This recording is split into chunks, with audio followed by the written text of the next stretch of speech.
Hi everyone, it's Mary Hamer. I wanted to come today and talk to you guys about integrity and what I'm going to be doing for the Life on Fire Abundance Seminar. So this Life on Fire Abundance Seminar is starting this Thursday, the 26th, and it's going to be a 4-day intensive seminar where we're going to be spoken to and we're going to do things. I don't know. Anyway, it's going to be cool, or at least I'm excited about it, and I will definitely give you guys a full report on the results later. They wanted us to do two things before we got to the seminar. One is to read this article on integrity, and the other is to find a symbol of something that does not serve us any longer. So this is my symbol.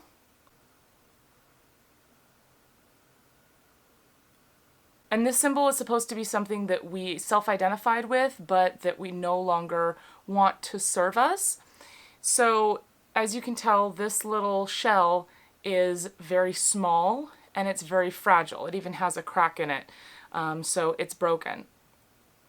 And so being small and fragile, it is washed about with the ocean tides and doesn't really have any boundaries of its own.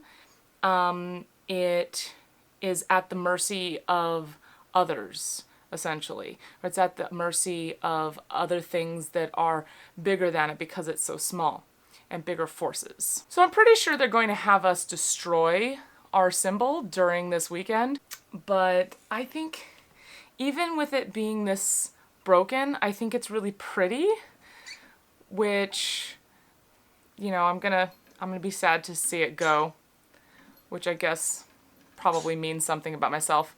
But anyway, so yeah, I wanted to come and tell you guys about my little symbol that we'll be destroying, probably, and also about integrity. So this article is called Integrity Without It Nothing Works, and it is by Michael C. Jensen.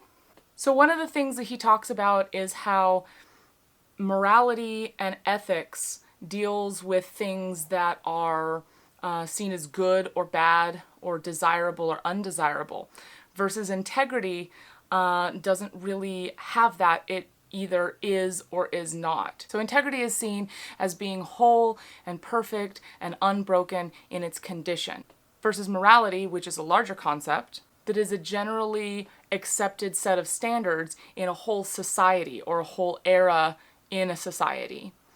And then you have ethics, which is smaller than that, and it is things that are desirable or undesirable in like a smaller group.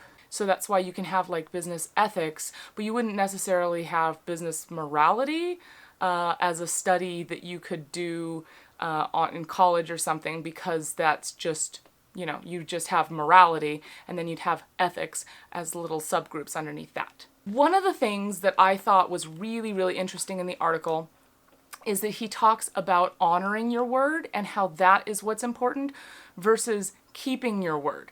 Because a lot of people think that integrity is you say something, you mean it, and then you do that thing, you come through, you make it to that appointment, you do whatever it is that you said you were going to do, and if you don't do that, then you're out of integrity. But if you're honoring your integrity, that means that if you aren't able to come through with something that you said that you would do, that you contact the person you said that to immediately, as fast as you can anyway, and explain to them, you know, what's going on, that you're not going to be able to make it, and that maybe you're sorry, and then you talk to them about how you can either make it up to them or how you can come through in a different way if that's applicable. He also talks about how honoring your own word to yourself is really imperative. And this really started getting me thinking about where I'm out of integrity. And there are quite a few places. I've been out of integrity with things like housework or yard work.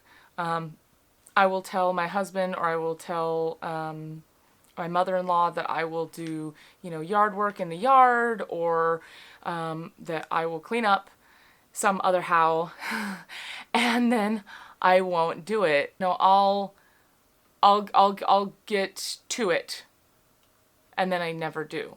There's also some places that I'm out of integrity with myself, and that includes, things like wanting to eat healthier or go to the gym on a regular basis. I made a gym schedule for myself, and then I didn't stick to it. I started a 30-day yoga thing at home, and I didn't stick to it. Even things like me setting my alarm in the morning and then not waking up when my alarm goes off, I feel like I'm out of integrity with that. So that self-integrity is pretty crucial. And for me, it's easier to do things for other people when I have someone else depending on me, when there's a deadline, especially if I'm doing it with other people, that really helps. But if it's me doing something alone with nobody to make sure that it's getting done, just me, then I have an issue with it. So in The Happiness Project by Gretchen Rubin, I think it's in that book. I've been listening to her podcast with her sister Elizabeth, called Happier, and that she talks about it in there. Well, anyway, there are different types of people that have, different kind of proclivities, and one is called the obliger. The obliger is someone who will get motivation from other people to do things, and they will keep their word to other people, but not necessarily to themselves. If they, like for example, with me, I know that I have trouble cooking, and so that's something that I need to work on, and in order to do that, I need to have something external of myself in order to push me to that end. So like a cooking class, or saying I'm going to be cooking on these days of the week and having strict schedules, strict times. My mother-in-law actually said that she could help me, and we would do, cook together and stuff, and that's fantastic, and I think that's a really, really good idea, and I think that'll really help me. And I can then be in integrity with myself and other people. So integrity actually helps your performance go up as well, not just because it makes your performance go up, but it's more like if you're out of integrity, your performance goes down. And so he talks about in the article how if you are in integrity with other people and with yourself, that your performance level will go up. Another thing that I thought was interesting was that a stumbling block that he talks about is thinking that integrity is a virtue. By saying that integrity is a virtue, what you're saying is that it is for some people and possibly not for you, instead of saying that it is a necessity for progress and performance. And then he also mentions self-deception about being out of integrity, which I had no idea that I was suffering from that until I read the article, and then I was like, oh, crud. Another stumbling block, which we've kind of already talked about, is believing that being in integrity and honoring your integrity is the same as keeping your word. So belief that integrity is keeping your word and that's it seems to be kind of perfectionistic, in that it doesn't allow for life. And a lot of times what can happen if we get into this perfectionism is that we'll say, okay, I'm going to be a person of integrity.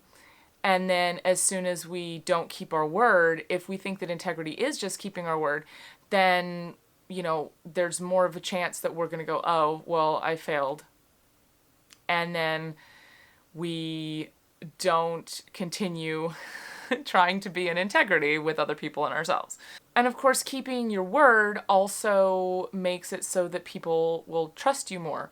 And they found that if you don't keep your word, and then you still honor your integrity and you honor your word by saying, hey, I'm not going to be able to get that project to you on time, or hey, I'm running, this much late. How can I make it up to you, or something like that.